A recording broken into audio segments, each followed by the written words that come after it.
This is Dr. Don Fowler in his teaching on Old Testament backgrounds. This is session number 2, Topography of Mesopotamia and Israel.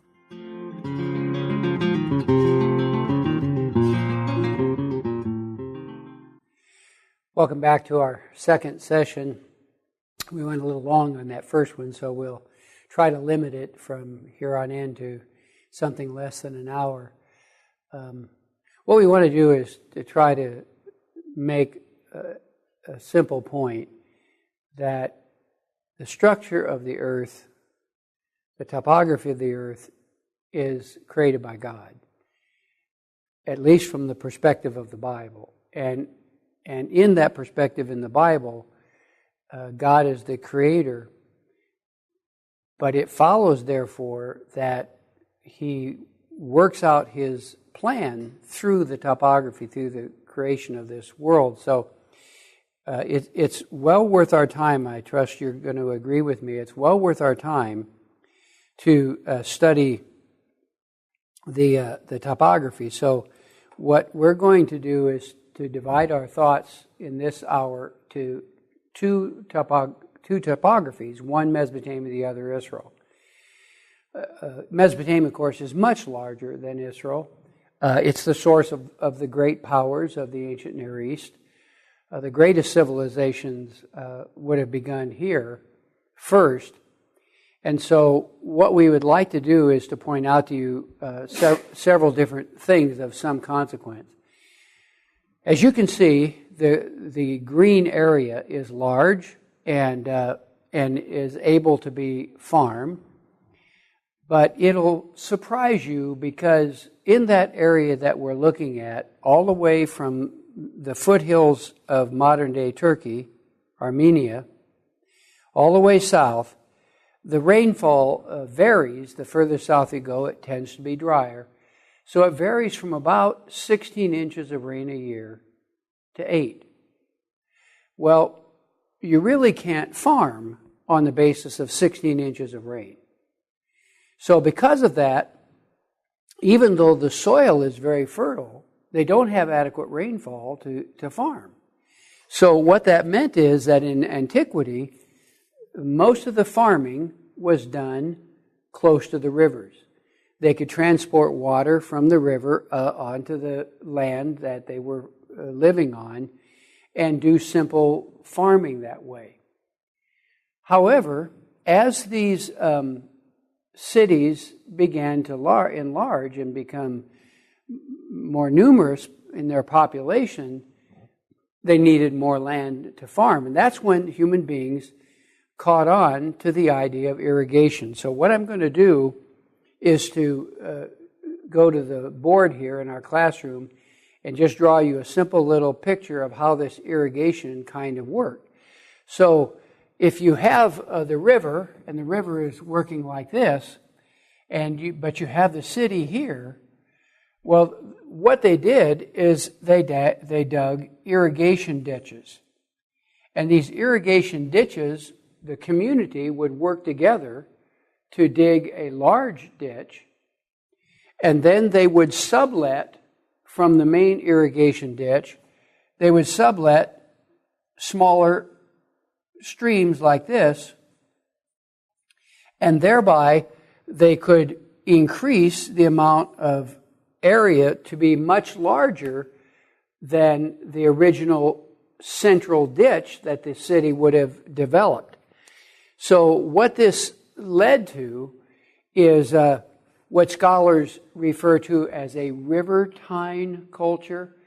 It's a culture that's built around rivers. And this is the way it was in the Middle East because there's not adequate rainfall and yet there's copious land. So in both Mesopotamia, modern-day Iraq, as well as Egypt, the civilizations revolved around the rivers and they had to be irrigated. And so in Mesopotamia, they dug these ditches, and the ditches led to the ability to farm much larger amounts of land. And so we are making 2 points right now. One is there is inadequate rainfall, but plenty of water. 2, the soil is very fertile, but the only way to make the soil farmable is irrigation. So as a result, this led to and fostered the phenomena of urbanization, development of cities. As in order to farm larger and larger amounts, people would apparently collect in these urban centers and then communally join in order to enlarge the amount of territory that could be farmed. So this led to the development of numerous larger cities here in this region, all brought on by the important reality this was some of the best topsoil on the surface of the earth. The topsoil came from the Zagros to the east and to the Anatolian Plateau to the north. And this led to such successful farming that it was not until the modern era, when human beings learned to make chemical fertilizer, that we have been able to match and exceed the bushel per acre that they were getting in this virgin soil. This was soil that had never been planted. And so this turned their culture into an economic dynamo. What it meant is they had something that was exceedingly rare. They had a surplus of food. This reality really altered human history. We'll talk about that more as we move into this lecture of geography in Mesopotamia. So there was plenty of farmland. The soil was incredibly fertile. They had surplus food. And so this reminds us to come back to our chart about vertical transference. It doesn't really cost that much money for us in our culture here in America to buy food. Now, I'm not a big eater personally, but I can live on less than $20 a week for food. My wife can tell you that. It's not difficult at all. Food is cheap in America. It was not that way in antiquity. Food, if we put it into modern day terms, food was a major factor in the family budget. It costs a lot of money in their world. So what this meant is that the Mesopotamian basin had an enormous geopolitical advantage since it could produce food and ultimately use it as an export or trade factor. Not only was the soil fertile, but they could trade because of the rivers. Those two rivers, the Tigris and the Euphrates, were able to be used to ship food upriver or downriver, and that led to the development of civilization. And so this is a major factor showing you how topography produces history. The earliest civilizations developed here because of topography. And the earliest political global entities, the powers, developed because of this surplus of wealth. So that's an important factor, and it leads us to let me introduce to you, I call it a litany. I'm not sure what the term is, but I'd like to write it out for you on the board here if you'll let me. It goes like this. We're going to call topography. The topography requires irrigation.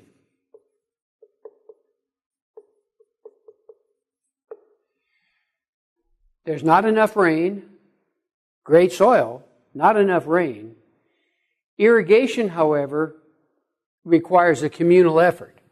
So in Mesopotamia, irrigation leads to urbanization. In other words, only urban centers could produce the manpower to create enough irrigation for humankind to prosper.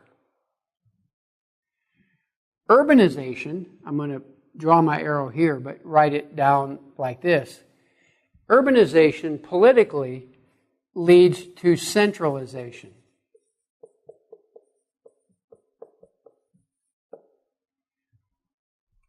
In other words, the sociology of the great urban centers required a change in political format.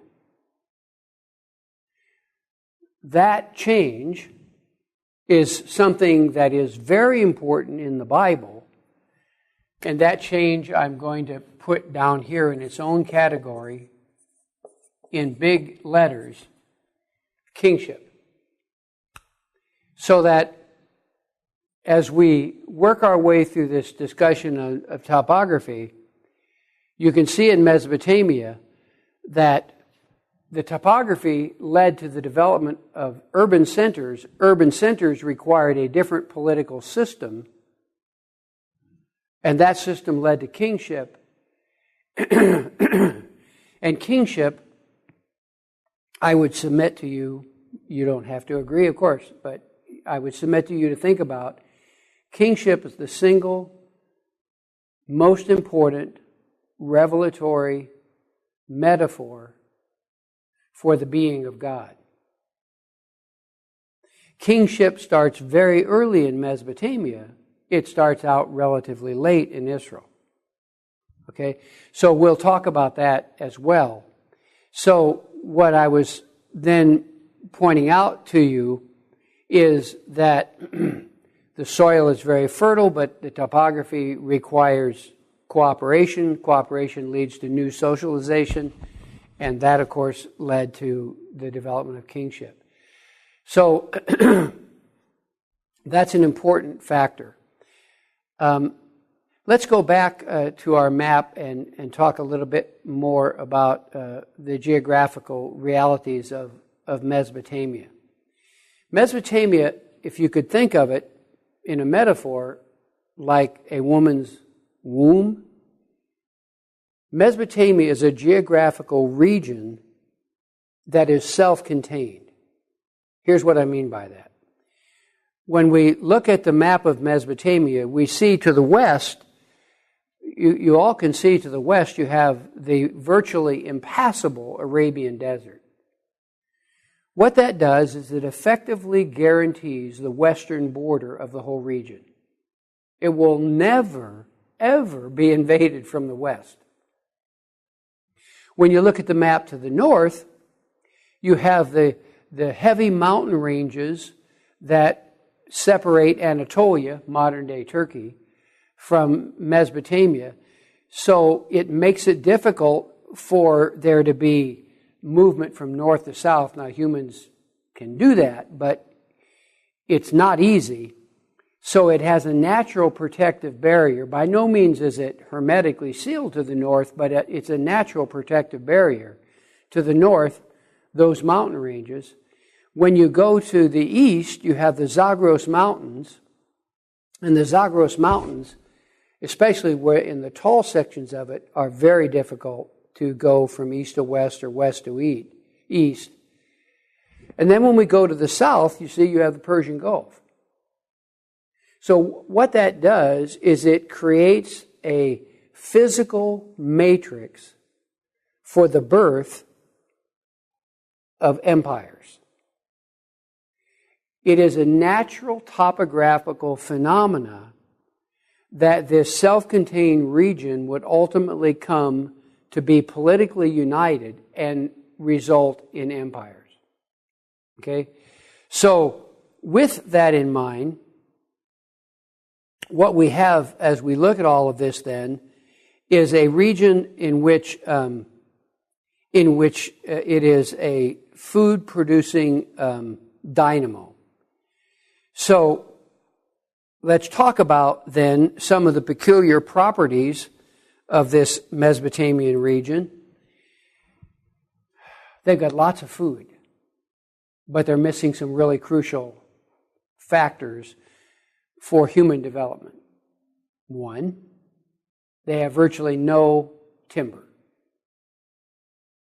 Human beings have relied on timber, on wood, for building their civilizations in ways that we don't really know much about. We just go to Builder's Mart or to Lowe's or someplace and buy our lumber. The fact of the matter is, all the way from the Atlantic Ocean to the Ural Mountains in antiquity was a stretch of unbroken timber. Over the millennia, humans have deforested the vast majority of that region. What do they do here in a culture in which there is no timber? It's a floodplain. There's no timber except palm trees, date trees, things like that. Well, they built out of mud because that's what they had. They had not a lot of rock, just mud. So what that meant is they were hampered by the lack of timber. Secondly, there's no metal. The closest metal deposits on that map are to the north up in Anatolia, where there is iron. But of course, it'll be thousands of years before human beings can figure out how to melt iron. And copper deposits scattered throughout, but not very, there's no copper, there's no metal of any consequence in all of that floodplain. So that meant some of the essentials of human culture were missing, and seems to have been one of the factors that resulted in long-distance trade. And that long-distance trade made its way up and down those rivers, and so the Mesopotamians had plenty of food. Their neighbors had some of the other things that their culture lacked, like metal and timber. And so long-distance trade, because of those rivers, became plausible. So it's a region which is uniquely sealed off, enabling it to become politically unified and powerful. But it's a region that has its own particular climate and topography. So when we start in the northern part, it's wetter and cooler in the winter. When we make our way to the south, it gets drier the further we go, and warmer. And so many American GIs can tell you about the phenomena, because so many ended up fighting in Iraq for such a long period of time. And so that's Mesopotamia. And so let me make this point then. As you can tell in my presentation, it is a region that is a region to itself. The empires first developed here, one after the other, for 2,000 years. But it is a region that, at least for travel purposes, is connected to the Fertile Crescent. And so if we go up to the top of the map, you can see that the area at the top is green. And so human beings can trade east-west across this region. It's dry and not particularly easy to travel, but travel can occur and did occur from west to east and from east to west, but not until a bit later. So this is the first half of our discussion. What it's going to tell us is that the great empires would develop in Mesopotamia, and that those empires would affect, ultimately, the country that we are most interested in, albeit a very small country, Israel. So what we're going to do is to turn our attention to the west and take a look at the unique geography of Israel and point out to you that it is connected, therefore, by land routes that human beings can travel in. And so east can meet west, west can meet east. However, it is a radically different topography for multiple reasons. So what I would suggest to you about this topography is it's not incredibly fertile. It has some regions which are fertile, but they're localized. These valleys are fertile, but for the most part, it's rocky. And in antiquity, it was forested. As a matter of fact, virtually everyone has heard of the Cedars of Lebanon. The Bible talks about them repeatedly. Well, these are cedars that are now almost extinct. They've been almost cut down to the last cedar. But that's cedars in this higher mountain region right here. In Israel, there were no cedars per se. There were mostly oak trees. But in antiquity, this region was had trees which enabled them to be able to make the kind of things that human beings can do with lumber. It has escaped my attention, but it came back to me. Since I can't rewind the tape, if I could just take you back with me to Mesopotamia for a brief moment, I clean forgot to mention to you there was a problem in Mesopotamia. And it's a problem that is of monumental proportions in world history. And the problem is when these fields were fertilized with the water from the rivers, over the millennia, this created an ecological problem of the first order. In this water, coming mostly, but not exclusively, from up here in Anatolia in modern-day Turkey, the mineral deposits in that water were extreme. As a matter of fact, we've all heard of the Dead Sea in Israel and how it's, things don't live in it because it's so mineral laden. Well, when you go up into modern-day Turkey, there are lakes up there, large lakes, which are far more saline than the Dead Sea. So these mountains which come up release minerals that these two rivers bring down.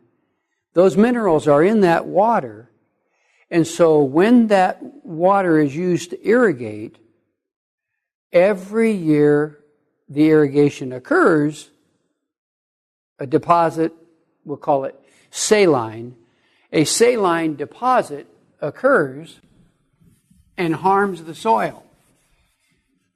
Now, had they understood what was happening, they could have at least slowed down what's called the salinization of the soil.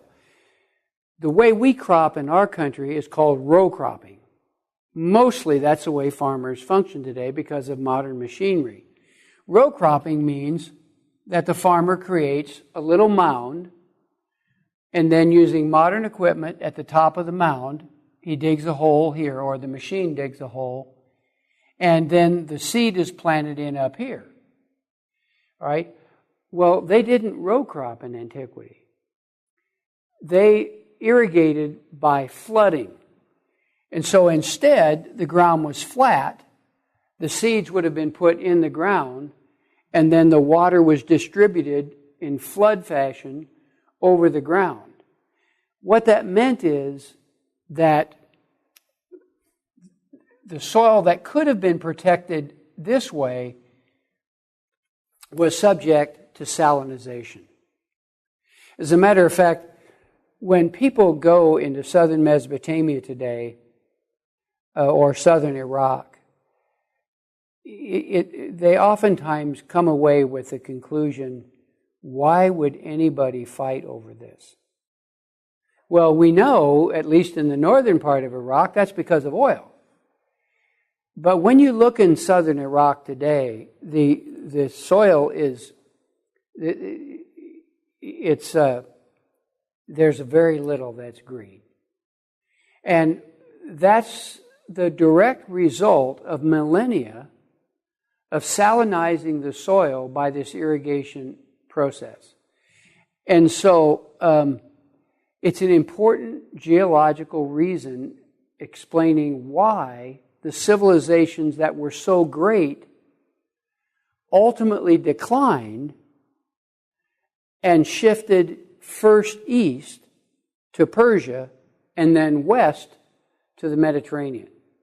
This was a major factor in the loss of power because every year, mathematically, crop production was less effective until over the course of millennia, then the fecundity of the soil was greatly reduced. So this problem of salinization of the soil has turned the farmland into. As a matter of fact, it's the top of the soil now is so hard that in the winter months when it does rain, you look at the landscape and you see water everywhere. And people who are traveling there think that they've got plenty of water, when in reality, the water is there because it can't effectively percolate through that salinized dome. And thus we have this problem that I'm speaking about. And it led ultimately to the demise of Mesopotamia as the central area for the power of the world, along with other shifting patterns. So forgive me for leaving that out, and we'll go back to Israel and explain to you this region over here. As you can see, therefore, the soil isn't very good, but it is forested, or at least it was, and there is some metal deposits, although not a lot. Most of the copper deposits came from the island of Cyprus up here. Our English word copper comes from the name Cyprus. If you look at the consonants, copper and Cyprus, the consonants are the same. So this region does not have that good topsoil, but it can sustain populations.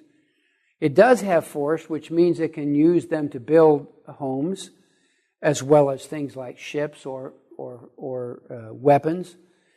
And it has moisture. As a matter of fact, the further north you go, the wetter the region. The further south you go, the drier. The further east you go, the drier.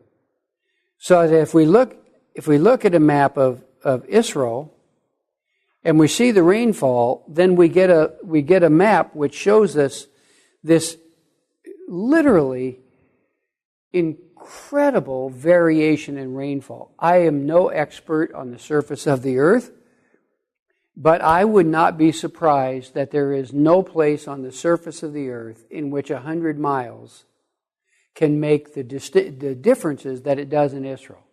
In other words, you may not be able to see it, but on the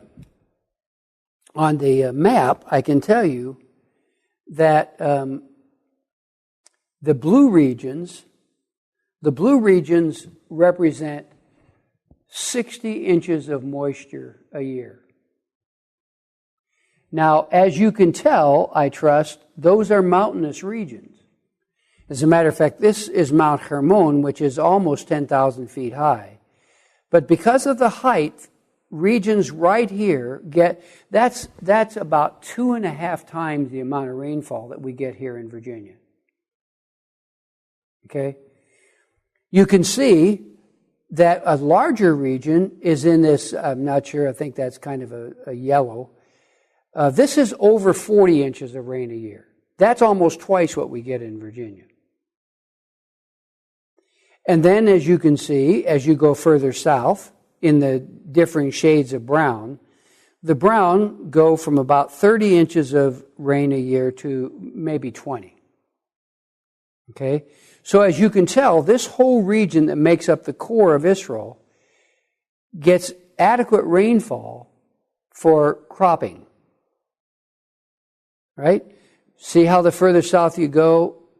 So that if we were to show you what tiny distances we're talking, from right here, which is Lake Chula, down here to Beersheba, is roughly 100 miles.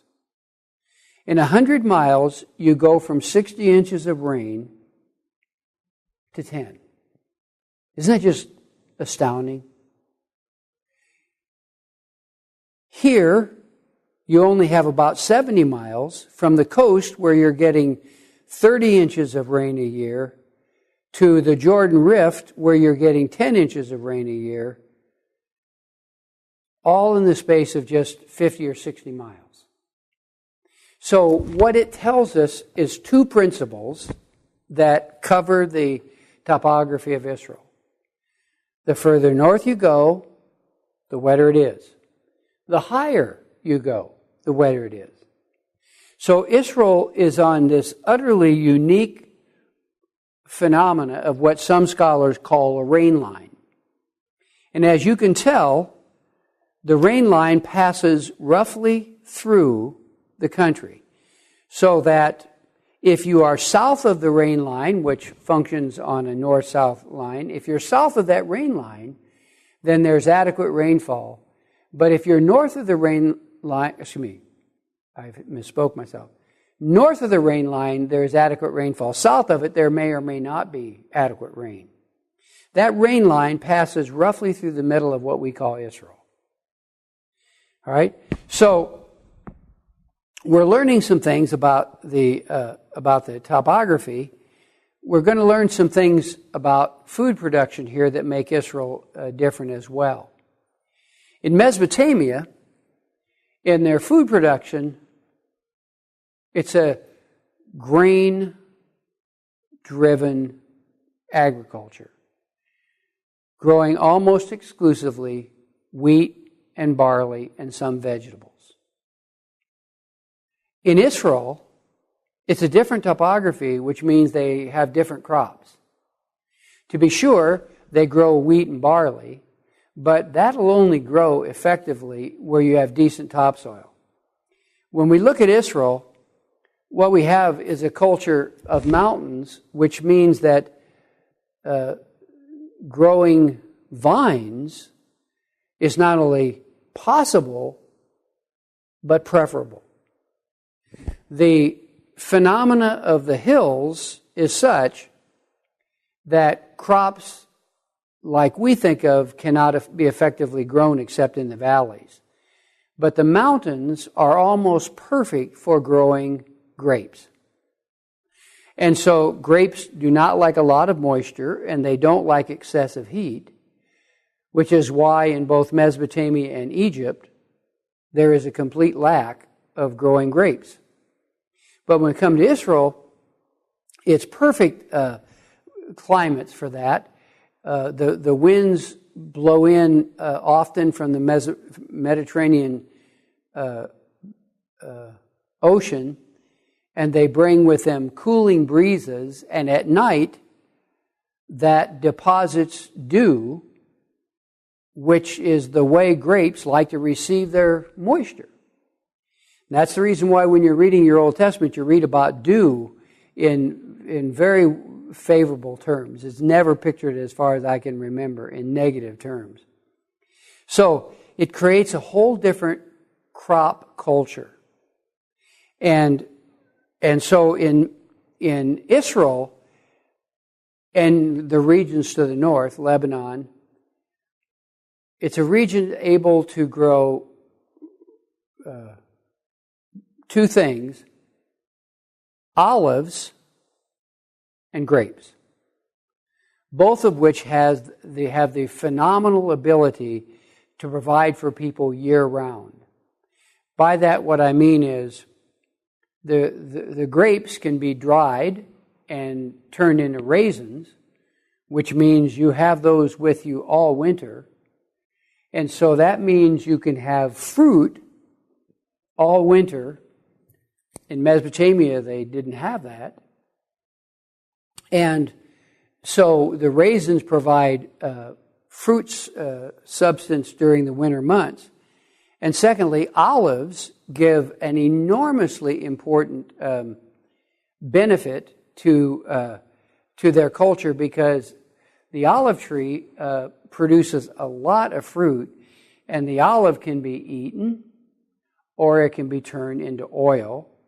And oil was a vital, vital part of their culture for both religious reasons, since it was used to anoint humans in spiritual, religious rites, but more importantly, for cooking, for lighting purposes. The olive oil would...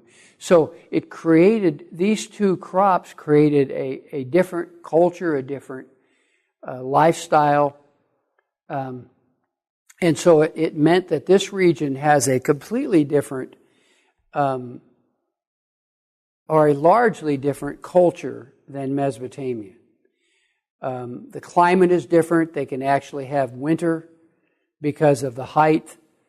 As a matter of fact, one of the most amazing things about Israel that I can tell you firsthand is if we come to our map up here, and if you find the top of the Dead Sea and you go west, you come to Jerusalem. You see where Jerusalem is on an east-west line, almost perfectly situated with the top of the Dead Sea. And if you look at that, you can see that from Jerusalem down to the Dead Sea is roughly 12 to 15 miles. I have been there personally. When there are 12 inches of snow in Jerusalem, and you go 10 miles down into the Jordan Rift and they're growing bananas. Because the Jordan Rift is 1,000 feet below the sea level. Jerusalem is 2,500 feet above sea level. So where else on earth are we going to find a place where in such a short distance we have that kind of topographical change? So it results in a different climate and a different topography. By the time we get down, by getting down here in this region, it is largely called the Negev, and it is largely flat. The coastal plain is flat. The topography of this region here is north-south, is hill country. We have the Great Jordan Rift, which can be used for farming. And then we have the mountains over here. One of the stories about God's people that is most interesting is the factor that, with rare exception, the story of Israel is the story of a people who were not united. When they left Egypt, they left fractured. They were a group of disconnected tribes. Multiple times, Moses has to plead for God to save him because they're ready to kill him. When they get into the actual country of Israel from the desert, ultimately they don't cooperate, they don't unite. We read immediately in Joshua's time that they were fractured. Only in the period of the United Monarchy, a period of about 100 plus years, were they ever united. Well, friends, one of the reasons then why they were so disunited, by no means the only reason, but one of the reasons why they were so disunited was because of the topography. It made it very difficult you had different regions which led to different lifestyles. They developed, in just a short region, they had different language dialects. It made it difficult to communicate because of the different. It was difficult to travel in this region. So one of the handicaps that the Israelites had was the handicap of geography, which did not lend to unification. And so it was a wildly diverse topography, tremendously different climates. Down along the coast and in the Jordan Rift, it's what we call subtropical. When we get into the Central Hill Country, it's a whole different climate. So what that meant is that it's a region that is not just naturally united. So with that, what I would like to do is to explain to you about this Fertile Crescent phenomena and trade. God put His people of all the places on earth. This is not one of the places that I would have expected that God would have deposited His people. Topographically, why on earth would God have put the Israelites there? Well, I think that there are a number of theological reasons that make this important. One is because theologically, when you read the Old Testament in particular, God is putting Israel in a topographical region for the purposes of dependency. In other words, God seems to know that to have a proper relationship with God, humankind needs to learn that it is dependent upon Him. Well, by putting His people in this part of the world, Israel is dependent upon God in very special ways. Two in particular. One I've already mentioned to you. The rain line passes right through the middle of the country. So all God has to do, I don't, of course, know how He would do this, but all He would have to do is just move the rain line 20 or 30 miles to the north, and there will be famine in much of Israel. All He has to do to bless Israel is to move the rain line south, and the whole country can get adequate rainfall. It's in a wildly varying rainfall distribution zone. I think that that's because God was building into His people, Israel, the requirement that to receive His blessing, they needed to be obedient. When you read in particularly the book of Deuteronomy, Deuteronomy makes it very clear that the way that they were to relate to God successfully was to be obedient to the laws that God gave, and if they were, then God would bless them. On the other hand, if they were disobedient, the Scriptures reveal sometimes whole chapters are given over to describing the curses, where God lists out all of the curses that He will send, from which He will choose some to send upon Israel. And so the blessings and the curses are so easy to distribute in this part of the world simply by moving the rain line 20 miles north or 20 miles south. That's an important factor as we think about the Bible, because it reminds us that God wants us to be dependent upon Him rather than dependent upon ourselves. And this is a very practical problem that we face in the modern world, because in a modern world we can make our lives work in such a way that we don't really have to be dependent upon God. So God, I think, put His people in this region because it's a region that they would have to depend upon Him in special ways. God could show Himself to be generous by rewarding them for obedience, and He could show Himself to be firm by punishing them for their disobedience. However, that's not the only reason why the topography of Israel is worth noting. The second topographical region that I draw to your attention is, this is the land bridge where the cursor is pointing out. This little 100-mile region is the land bridge that connects 3 continents. All 3 continents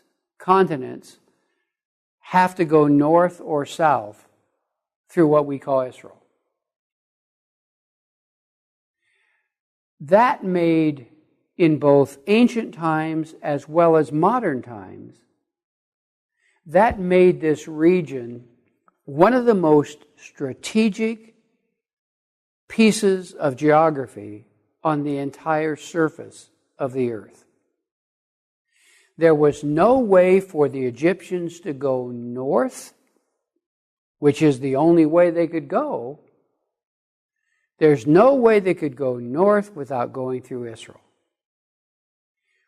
When we see the period of the great Mesopotamian empires, particularly the Assyrian Empire, there was no way they could get to the last piece of ground to conquer.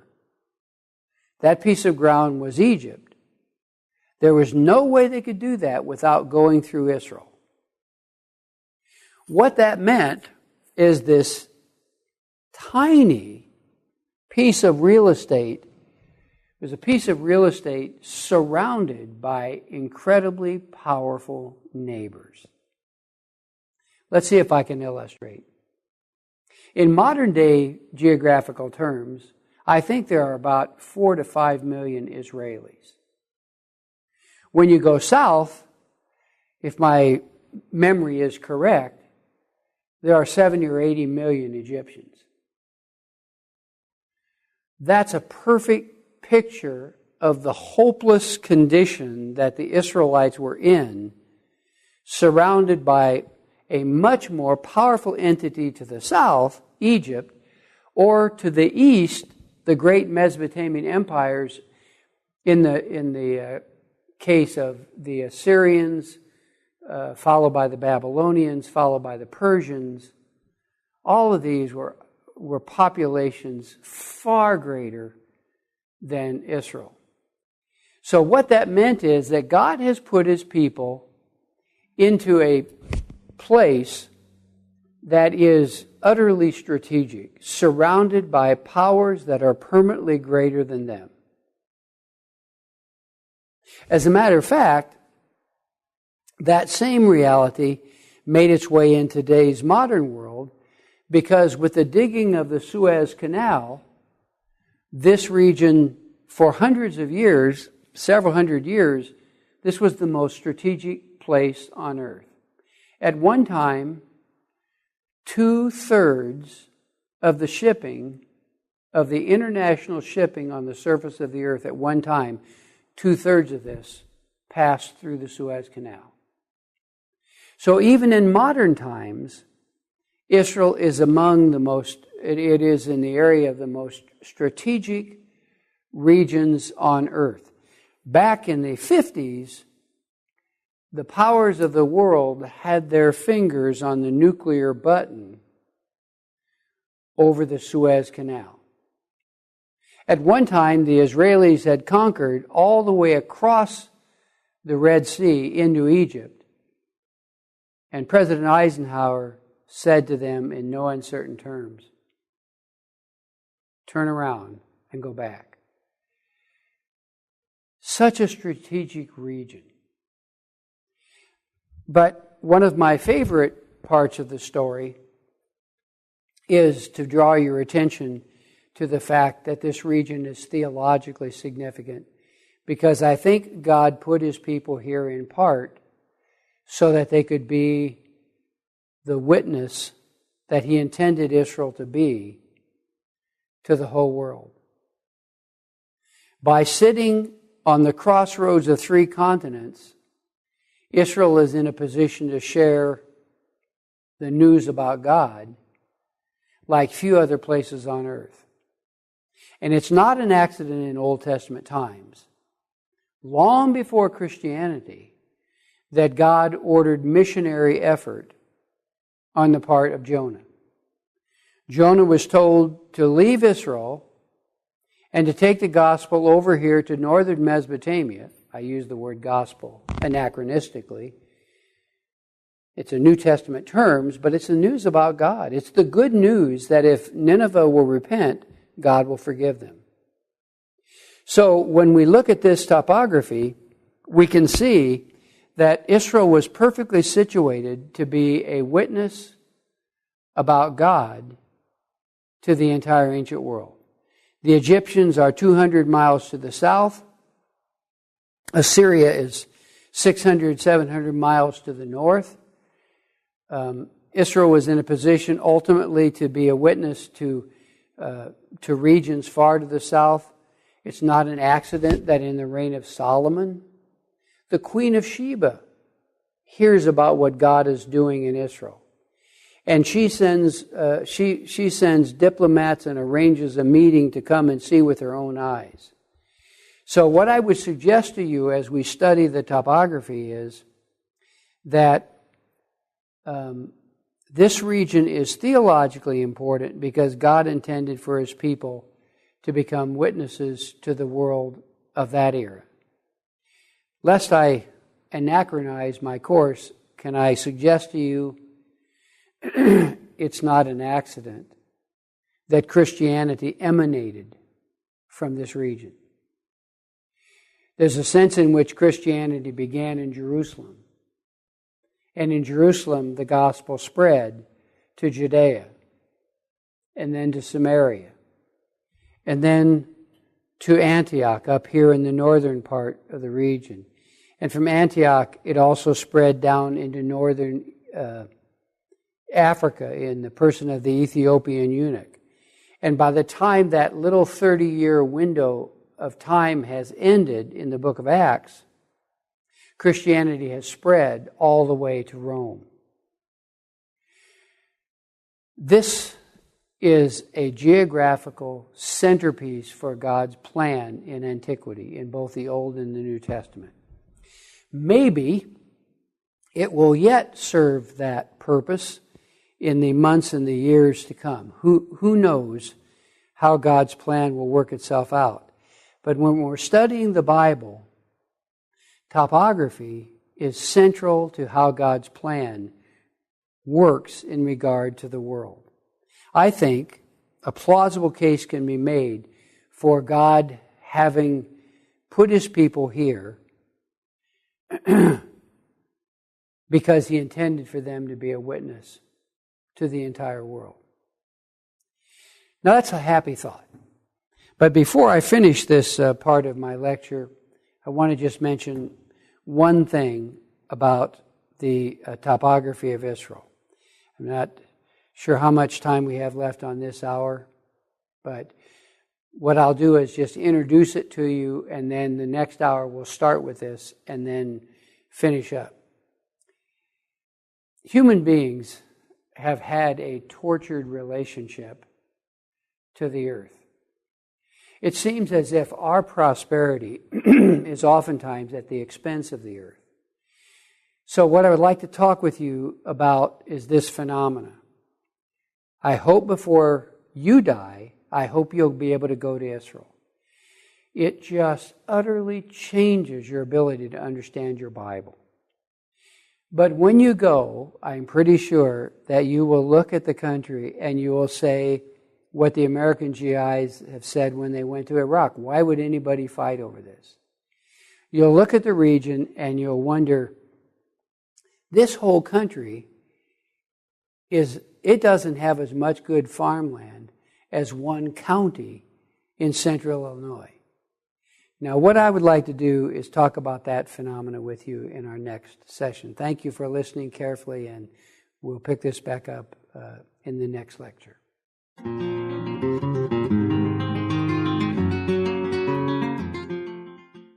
This is Dr. Don Fowler in his teaching on Old Testament backgrounds. This is session number 2, Topography of Mesopotamia and Israel.